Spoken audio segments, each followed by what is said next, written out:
All right, we're ready to go. I'm Karin Larson. I'm going to be emceeing this session for the afternoon. Yeah, I know. So just a couple reminders. For those of you that are joining online, there is an option to put in questions. We'll be looking at those at the end of the session. And for those of you that are attending, if you have questions that don't get answered as part of the session, and I'm sure some of you will, love to harass this lovely gentleman, you can do so out in the hall.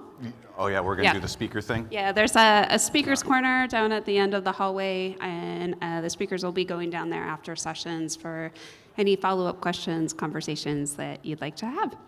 So without further ado, I'd like to introduce Ryan from HYPR, and he's going to be talking to you about Passkeys.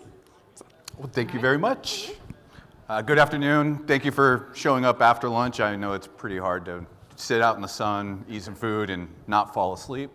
But let's enjoy a little fun topic around harnessing passkeys and defeating some cyber-oriented threats. I am the field CTO at HYPR and do advocate for passkeys quite a bit. And I've done some renditions of this type of talk before, but we're going to start with the premise that hackers aren't breaking in, they're logging in. This is pretty much a census that I've gotten from almost all the shows I've been at for the last year and a half. And what we're going to look at specifically are around how are they actually using AI. Specifically, we're going to probably concentrate on the first one the most in this topic or this talk, which is around phishing, because we all love how passkeys are phishing resistant. But those who have yet to realize the power of passkeys within their environment, we need to educate the market a little bit more. Social engineering is very strong as well. You can look at Rachel Toback from last year's keynotes and talks that she was giving that's on the rise. We also have deep fakes and everything else that are popping up there as well, scams and other things. Credential stuffing, it's gotten a lot easier because there's at least 3.8 billion passwords sitting out there on the internet or the dark web. Basically it's just reuse over and over and over again. And a little bit later, you'll see some of the framework that I've used to kind of capitalize on a few things, and we can kind of get into how that could be paired up with a couple other techniques. And then malware and keyloggers, those won't ever go away. As long as somebody can download software onto their desktop, there's going to be value in them.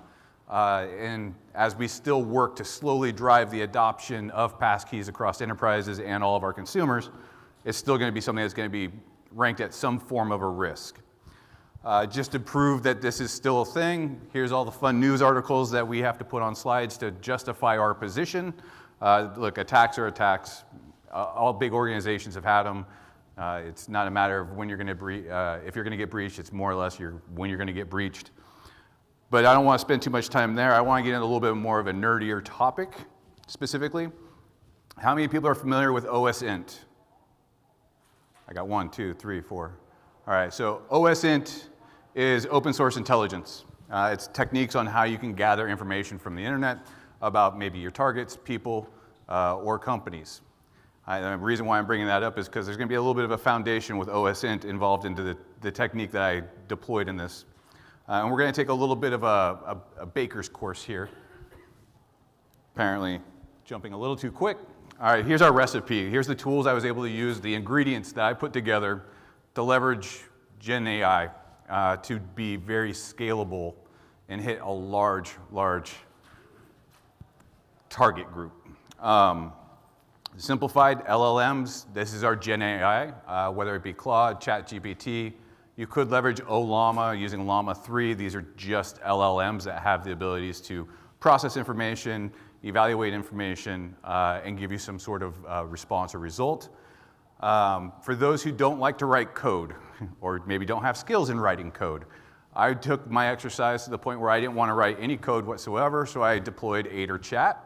This is a pair programmer in which basically you give it some high-level requirements, and all of a sudden it will write the code for you. It won't be 100% accurate every time, but I didn't have to write one line of Python code to execute this. And the reason why I bring this up is because the barrier of entry has gotten much lower for bad actors. They don't have to be these talented coders. They don't have to be programmers. they can leverage an LLM to do the work for them, right? Crew AI, I'm actually probably going to put myself into a fanboy category with this framework. This is an LLM or AI agentic framework. And start thinking about, you work on teams today. You have maybe a developer, maybe you have a research analyst, maybe you have a manager.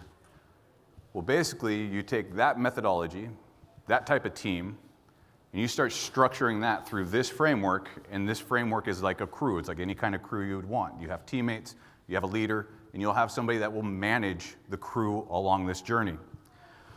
Proxy curl, because I'm extremely lazy and I wanted to pay $5, Proxy curl allowed me to go ahead and hit and collect every employee from a company off of their LinkedIn pages. One call, and I got everybody in a company's email addresses, and I got all their posts. So now I'm able to identify, hey, this is Greg Slepian. He posts like this on LinkedIn. He likes these people's posts. So now if I want to target Greg, I will construct an email very specific to Greg. And now what we used to do in phishing, which was the spray and pray technique, I now have default spear phishing tactics. It will look more real and it will look more legitimate. SERPR is a tool that is Google APIs. And I'm going through these one by one because they all have their point in where they'll have value in this use case. That will let me do broader internet searches. So now I'm picking on Greg because he's in my line of sight. Greg writes blogs. Greg's on the executive team of a company. I can go and grab all of that context about Greg. Now, mind you, with OSINT in the past, I had to run a bunch of tools, collect these reports. I had to put this data together. I had to put the context of Greg together to figure out if he was somebody I wanted to target or not. And then GoFish, well, that's our phishing campaign manager. That's a product that you can easily go out and download. This is a very simple tool to navigate and leverage. And then we have Evil Jinx. How many people have heard of Evil Jinx? All right, some hands. We got some comments. You don't count, Rich. So Evil Jinx is basically going to be responsible for harvesting of the credentials. So whether we're going to be using SMS, one-time passcodes, push notifications, Evil Jinx is going to give me the ability to capture that session and take over the account. So when we put this recipe together, we take all these ingredients and we want to construct it, this is more or less the flow. I'm going to go ahead and pick my target company. All right, this is my phishing campaign. I'm going to leverage Crew AI to now become my fully automated team. I only have to supply to this framework a company name or a company domain. And now my Crew AI team is going to go pull out everything it can go find specifically on that company, last time it was funded, anything that's on the internet about this company, Crunchbase data, all of it. It will also go, because I use proxy curl, I'm going to go grab every current employee and the patterns of those employees. Maybe I'll find relationships. Maybe I'm connected to Greg. Maybe I'm connected to some other people. I will now be able to start putting together a more holistic story on how I want to target individuals. I know Greg knows Rich, so I'm going to make sure whatever email I'm going to construct is going to originate from Rich with maybe some form of information specific that they may have communicated on LinkedIn together in the past. Now this is getting really, really targeted, and then this is getting really, really detailed. Mind you, this would take a ton of time for me to actually go do. This is all being done automatically. It's all being done autonomously. I sent in one specific command to this framework, and it's going to go out and build all of this. All right. Now, this works in two ways. I will also have this team go out and actually execute the actual phishing campaigns. But this also could work out in scams. I could add a new team member into this structure and say, go give me Bank X alert example email. And I can now have these agents write specific emails with that bank's context, that bank's labels and logos, and can say, hey, you've had an online event. Please come here and authenticate to verify. And it will look just as clean as it would if it originated from the bank, except for maybe one thing, that little hidden header in the URL. So I can go ahead and target a very large group of people and have it look very legitimate. This is how this can be deployed at scale, and why phishing resistant and why passkeys, in my opinion, provide an actual result, an actual solution to the authentication challenge that we actually have in front of us because LLMs. Now, I don't want it to sound so negative. Like, I think LLMs and everything else have value. But if I can do this without writing any code, trust me, there's more talented people that can do a lot more damage than I can. All right, so it's pretty exciting at the same time because you can also find ways to automate other things in your life. But if you think about the nefarious things that I can do now because I can assign that out to somebody else, something we need to protect against. And I believe Passkeys basically stops that first wave of it.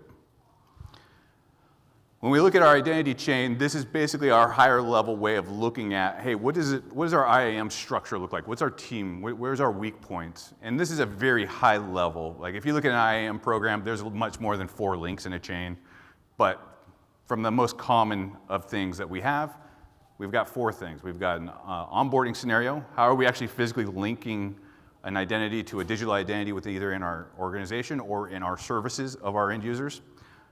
General authentication day to day. And we also have password and MFA reset. So we still have plenty of reset use cases going on. I'm pretty sure no business has gotten 100% adopted to passkeys. We still have that as a weakness. And then we also have some endpoint access. That kind of shifts us a little bit more into the enterprise context, but we'll kind of bounce back and forth between enterprise and consumers. So how can we make a difference with passkeys? Like, we can start at the very beginning. When we start bringing anybody on to our company or into a service, we've got to do identity verification. We've got to put some level of control and or legitimacy behind that enrollment and or that onboarding. In this specific use case, this is saying, hey, start at the interview process during the HR onboarding process. Do a digital, do an IDV, verify that they are who they say they are, issue a passkey for this specific scenario. Don't give them a corporate issued passkey, give them a more outlier-oriented passkey, something that would be only geared for access through the HR systems. Make them use that passkey for their interview process, so each time they're interacting, whether it's a Zoom, a Teams, or anything else, that they have to authenticate using that passkey. And then the HR onboarding, we can use I-9 document verification along with that passkey as part of the equation of onboarding. And I would even probably lean towards doing another IDV as you do that onboarding as well. There's no reason why to do it only one time unless you have low risk signals. And then anytime that you're going to do an account provisioning or anything else in enrollment, then go ahead and issue out another passkey. So some businesses may have found a way to say, hey, we've put MFA, we've deployed one-time passcodes, we've got push notifications, we even have number to accept or symbol to accept, whatever we want to call some other implementations of push notifications. Any one of these have faults in them today, specifically around authentication and MFA.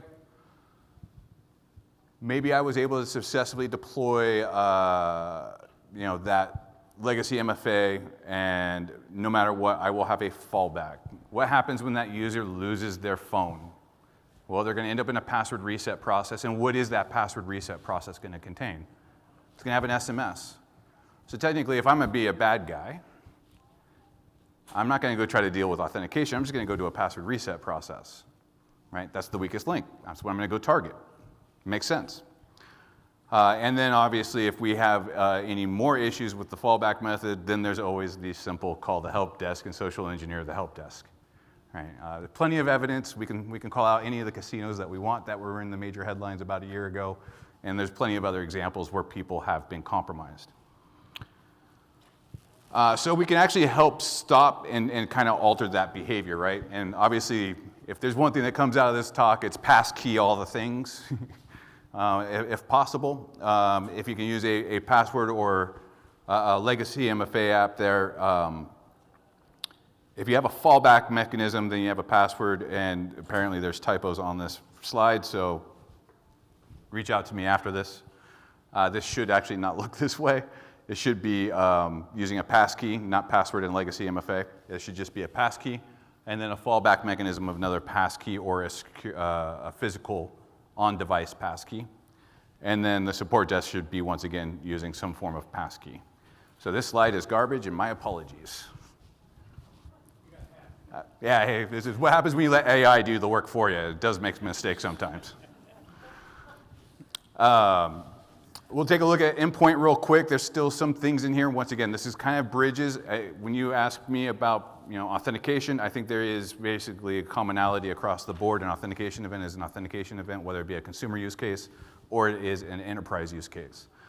We all have customers in one form or fashion. It just depends on what we're giving them. In the world of endpoints, this is the Touch ID Windows Hello.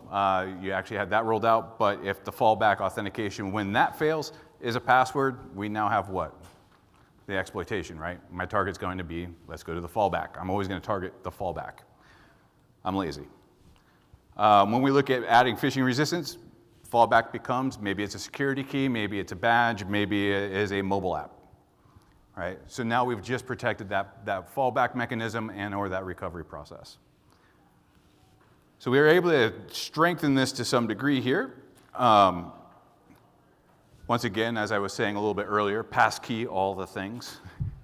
Wherever you can issue a passkey in that process, you will end up having an increased security profile. You will have the ability to defend against actually all those AI kind of techniques that I was already going over, right? The one thing that we haven't really done well as an industry is how we're actually linking the physical identity to the digital identities, and we're starting to make progress there with IDV. It's been hard to get the adoptions. We've specifically seen it more or less in finance, but we are starting to see the other benefits where maybe mobile IDs are going to kick in, maybe digital driver's licenses for onboarding. These are all things I think they're going to add increased security and better user experiences. But it should also mitigate quite a bit around the AI side. But the one thing I would definitely make sure that we're all aware of, all of our data is sitting out there. And as long as there's an LLM, and then there is somebody who has an agentic framework, or they can write a little bit of code, that data will be used, context will be gathered, and any language that you want an email or any communication to take place in will be achievable. It is achievable, right? And then once again, the only thing I can see, and I might be very tunnel vision because all I care about is passkeys, and I want passkeys out in everybody's hands, is passkeys are that solution, right? And apparently I went a little bit faster than I expected. So I'm already at the end. Woo! And I made sure nobody fell asleep. That's what my main goal was. Nobody falling asleep on me. Okay, we have some time for questions. I've got a few in the app, but wanted to open it up for questions in the room before we get to the app questions. Yeah. You're going to have to run with a microphone. Yeah, I know.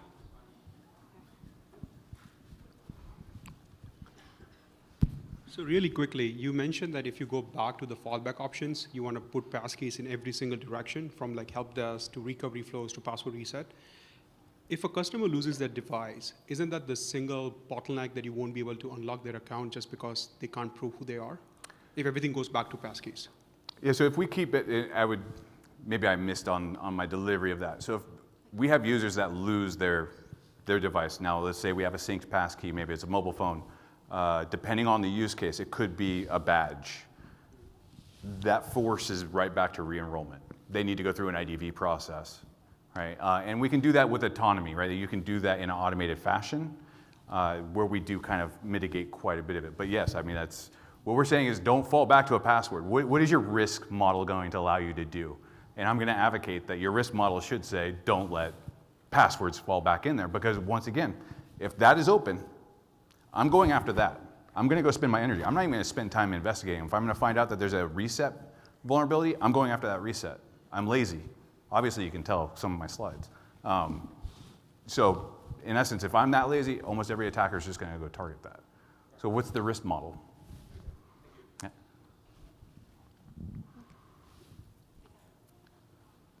Yeah, she's sneaking up on you with the mic over there. Hi, I was wondering, say, if passkeys were widely adopted and there's no longer the risks that you mentioned before. I was wondering any thoughts that you have on the next wave of AI-powered cyber threats, what that might be, or any other next level, like just to think ahead to? Well, if I get to achieve my goal and we've passkeyed all the things, then I think I'm going to retire off into the sunset. I don't want any more problems. I think there is some things we're dealing with it right now with the deepfake, right? So there's going to be the video deepfakes, there's going to be picture deepfakes. Those are still going to evolve. And right now there are some detection techniques. The problem that we're running into, it's the computation power to do it in real time, right? It can be done. Most businesses don't want to pay that fee for it to be mitigated, but that will be the next wave, right? The amount of information I think that we're going to see from LLMs, and when it does become more of an enablement and education, there's a huge hype cycle, and we just watched it happen where this big hype cycle of AI popped up. We're kind of coming down from it, and what's happening is it's being turned into utility, right? So we're finding out the utility purposes of LLMs and what we can do with it. And I think there's just going to be more that's going to manifest coming from that as we realize what we can do. If that answered your question. Okay, so one of the questions from the online, when you talk about pushing them another passkey during the onboarding flow, how are you accomplishing that? So that would be, if we had the perfect world, you have an onboarding scenario, you get issued a passkey with IDV, it's say in the HR system. Once we've chosen to hire this individual, then enrollment can be chosen to do IDV again, and then reissue an actual corporate-owned passkey. So we're talking about two different, almost like domains in association. One passkey is kind of sitting out there on the outside that just acts as a service. The secondary passkey is actually the corporate-issued credential that they're going to use for their day-to-day. So in essence, you could use that initial passkey as one of your signals to verify that this is still the same person I was talking to during the interview process, and then you would use that as part of the way to issue your next one. And we're trying to do this to kind of mitigate some of the user experience. And then also, if we've gotten all the adoption of passkeys, then it wouldn't be something foreign for a lot of users to go through as they're getting onboarded into companies. And then there's always the hopes and dreams of verified credentials coming down the line. There's some more fun stuff. We got a question. We have time for like one more question. So who wants to go? Okay, in the process where you're doing the HR system, I presume that would be most efficient with a syncable passkey. And then when you move to a corporate passkey, you would probably move to AAL3, and so that you would have a device-bound passkey. Is that the thought process? That could be a possibility. So the one thing I don't want to do is put everything into an isolated bucket. Everybody's businesses have different use cases, where maybe it's I'm willing to accept a synced passkey in my corporate environment with a device identity cert on my machine, and I use that in comparison or during both authentication events. So I will allow a synced passkey in my environment.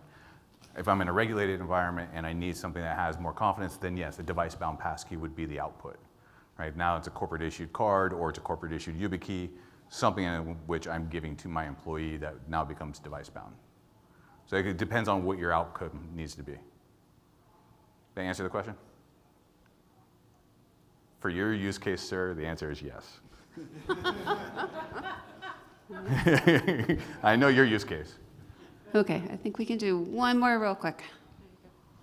So the question I have is the use case, what you presented, like as if the endpoint, what people are going to use is like Windows, a platform authenticator, in this case with Windows Hello. In reality, that's not always the case, right? There's several different things, such as like a VDI, or it could be like anything else, things like that. And also in corporations, they have like multiple applications, which may even have like multiple IDPs. Some of them are legacy, some of them may or may not support the modern FIDO. In that thing, what the bridging mechanism or a transition phase that HYPR has in mind? So in the fact that there could be multiple IDPs, there could be VDIs, more applications, and this basically going out beyond the sprawl. One is the endpoint itself.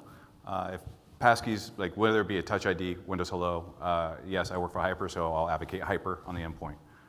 That would actually mitigate some of the scenarios there just on that endpoint.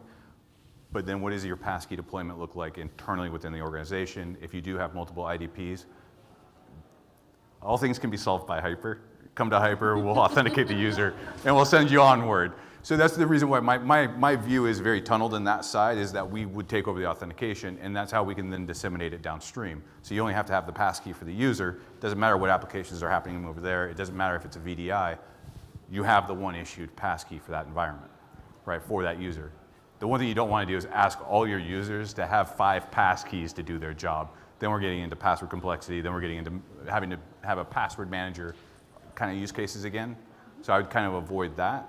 But yeah, I'm going to be biased on the HYPR side. Like, we do all the authentication up front. We take care of the identity there, right? And that would help solve the corporate challenges that you have that are behind it. Now, if it's different domains, different users, let's say you're doing an M&A, like there's all sorts of other scenarios which you have to kind of just target specifically. But once again, in my world, we solve it through our mobile app, YubiKey, and smart cards. Does that make sense? I need a microphone because I can't hear you. Yeah. Okay. Yeah. Thank you, Greg. Yes, in a long way. Yeah. Okay, that's all the time we have. So thank you, Ryan. Just a reminder about the speaker spot at the end of the hallway, I believe. Is that a question, or are you telling me? I'm telling you. Yeah, that's where I'm going. You're going to send me there. There you go. That way. Got it? All right, thank you. Okay. Thank you, everyone. Thank you, everybody.